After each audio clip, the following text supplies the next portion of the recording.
आप सभी का स्वागत है आपके अपने YouTube चैनल जीएम स्टडी में। आज के वीडियो में हम लोग डिस्कस करने वाले हैं हिंदी इलेक्टिव का चैप्टर वाइज, ठीक है, जो भी आपका गद्यांश है।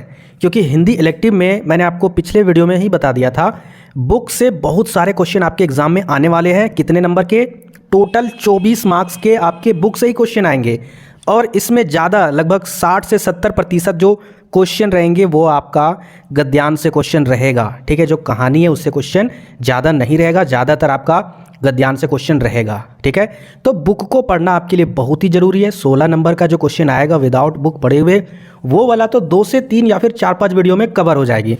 लेकिन मैं चाहता हूं कि चैप्टर वाइज आपका जो भी गद्यांश है, जो आपके सिलेबस में पढ़ना है 2024 के बोर्ड एग्जाम में, वही हम लोग यहां पर डिस्कस करेंगे। और हिंदी इलेक्टिव का जो चैप्टर है कार्नेलिया का गीत, इसका पार्ट 1 ये आपका है, ठीक है। वीडियो को एक बार देख लीजिए, व्यूज़ के चक्कर में इसको आंकिए मत। वीडियो को कंप्लीट देखकर उसके बाद आप एनालिसिस कीजिए कि हाँ यहाँ पर आपको सही चीज़ मिल रही है या फिर नहीं मिल रही है, ठीक है। तो यहाँ पर देखिए, ये जो कार्नेलिया का गीत है वो जयशंकर प्रसाद द्वारा रचित है। ये जो कार्नेलिया का जो गीत है ना, वो जयशंकर प्रसाद द्वारा रचित नाटक के द्वारा चंद्रगुप्त से यह कविता ली गई है। कार्नेलिया कौन है? तो यह सिकंदर के सेनापति सेल्यूकस, सिकंदर का जो सेनापति सेल्यूकस था उसकी बेटी कार्नेलिया है, ठीक है। इस गीत में कार्नेलिया भारत देश की सुंदरता को देखकर खुश होती है और भारत की विशेषताएं बताती है। तो चलिए हम लोग यहाँ पर देखेंगे सारे गद्यांश के पार्ट को, ठीक है। तो पहला जो यहाँ पर भाग है, अरुण यह मधुमय देश हमारा, जहाँ पहुँच अनजान क्षितिज को मिलता एक सहारा। 2-2 लाइन करके हम लोग इसका डिफाइन करेंगे, सारांश निकालेंगे, हिंदी अनुवाद देखेंगे, तभी आपको अच्छे से समझ में आएगा। तो यहाँ पर क्या बोला गया कि अरुण यह मधुमय देश हमारा। मधुमय का मतलब क्या होता है? मीठा, ठीक है। और देश हमारा यानी भारत की बात हो रही है। तो इसके सारांश में कार्नेलिया कहती है कि भारत देश जो है वो मिठास और उत्साह से भरा हुआ है, यहाँ के लोगों में मिठास है। अगला अगर गद्यांश यहाँ पर पढ़ते हैं तो यहाँ पर क्या लिखा हुआ है? जहाँ पहुँच अनजान क्षितिज को मिलता एक सहारा, यानी अनजान लोगों को भी भारत अपना सा लगने लगता है और उन्हें भारत में सहारा मिलता है। जैसे कोई अनजान व्यक्ति भारत में आता है तो उसको अपने सा क्यों लगता है? क्योंकि भारत के लोग इतने दयालु हैं कि उसको रिस्पेक्ट देते हैं। क्योंकि जो अनजान होते हैं या फिर दूसरे देश से भारत में आए हुए रहते हैं, उसको मेहमान मानते हैं, यानी अतिथि देवो भव के नाम से उसको जाने जाते हैं, ठीक है। तो इसलिए उसको भारत अपना सा महसूस होने लगता है। आगे देखिए अगला गद्यांश क्या यहाँ पर बोल रहा है।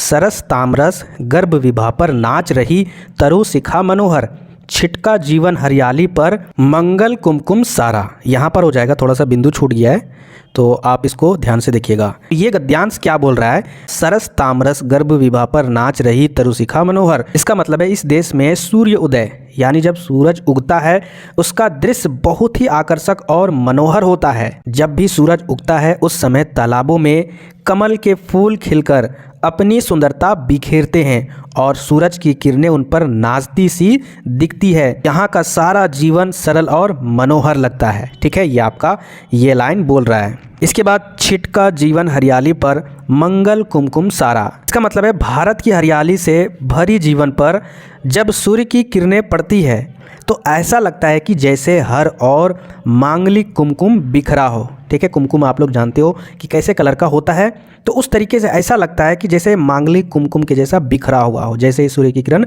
पड़ती है ज़मीन में। अब यहाँ पर अगले गद्यांश की ओर बढ़ते हैं। लघु सुरधन से पंख पसारे शीतल मलय समीर सहारे, उड़ते खग जिस ओर मुँह किए समझ नीड़ निज प्यारा।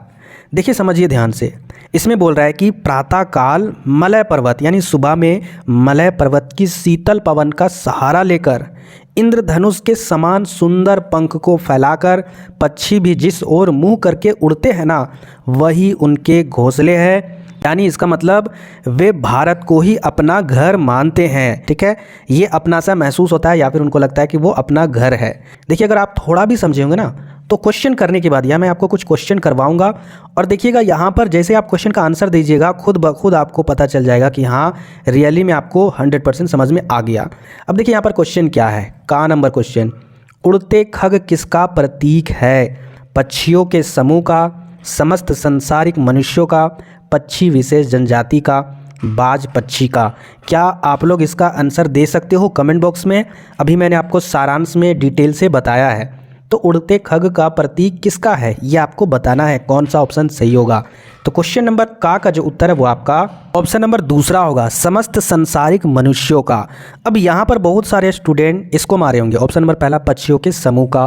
तो देखिए यहाँ पर देखिए आप ध्यान से समझिएगा, देखिए यहाँ पर क्या बोला गया है कि पक्षी भी जिस ओर मुँह करके उड़ते हैं वही उनके घोंसले हैं। इस लाइन को आप समझकर आप पक्षी वाला आंसर मार रहे होंगे, लेकिन यहाँ पर आगे क्या लिखा हुआ, अर्थार्थ। इसका मतलब है कि ये वाला सही मीनिंग नहीं है, इसका मतलब है कि वे भारत को ही अपना घर मानते हैं, यानी मनुष्यों से रिलेट कर रहा है कि मनुष्य भारत की ओर अगर आना चाहते हैं तो उनको ऐसा महसूस होता है कि हाँ वो अपनापन लगता है, कि हाँ भारत अपना घर जैसा लगने लगता है, क्योंकि भारत के लोग अच्छे हैं, इनका सद्भाव अच्छा है, भारत के लोगों में मिठास होती है। तो ये चीज़ यहाँ पर देखिएगा, ठीक है। आगे देखिए नेक्स्ट क्वेश्चन क्या आपका, प्रस्तुत काव्यांश में किस देश के प्राकृतिक सौंदर्य का वर्णन है। यानी अभी जो मैंने आपको काव्यांश बताया इसमें किस देश के प्रकृति के बारे में, उसके सौंदर्य के बारे में तारीफ़ें हो रही है। आप लोग बिना ऑप्शन दिए आंसर भी मार सकते हो, ठीक है।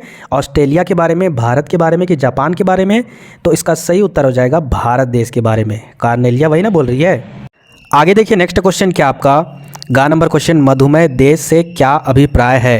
ऑप्शन नंबर पहला आपका, देश शहद का व्यापार करता है, या फिर देशवासी मधुपान करते, या फिर देशवासी परस्पर मधुर व्यवहार करते, या फिर देश के मधु का उत्पादन सर्वाधिक है। तो यहाँ पर देखिए मधुमेह देश से क्या रिलेटेड है, इसका जवाब जल्दी से आप लोग कमेंट बॉक्स में दे दीजिए। तो क्वेश्चन नंबर गा का जो उत्तर है वो आपका ऑप्शन नंबर तीसरा हो जाएगा, यानी देशवासी परस्पर यानी एक दूसरे से मधुर व्यवहार करते हैं, ठीक है। उम्मीद करते हैं कि आप लोग इसका जवाब सही दे चुके होंगे, जहां भी अगर आप लोग आंसर दिए होंगे मन में या फिर कमेंट बॉक्स में। आगे देखिए नेक्स्ट क्वेश्चन, घ नंबर क्या आपका, सुरधनु के समान किसे कहा गया है। बादलों को, शीतल हवा को, कुमकुम को, या फिर रंग बिरंगे पंख वाले पक्षियों को। तो क्वेश्चन नंबर घ का उत्तर हो जाएगा ऑप्शन नंबर चौथा, रंग बिरंगे पंख वाले पक्षियों को, ठीक है। आगे बढ़ते हैं नेक्स्ट क्वेश्चन, अंगा नंबर, कहाँ पहुंचकर अनजान क्षितिज को सहारा मिलता है। भारत देश में, वृक्षों की फुनगी में, या फिर नीड़ में, या फिर तरुशिखा पर। तो आपको इसका जवाब कमेंट बॉक्स में देना है। तो इसका उत्तर क्या हो जाएगा, तो इसका उत्तर हो जाएगा भारत देश में, ठीक है। यानी भारत देश में अनजान लोग भी आते हैं तो उनको अपना सा महसूस होने लगता है।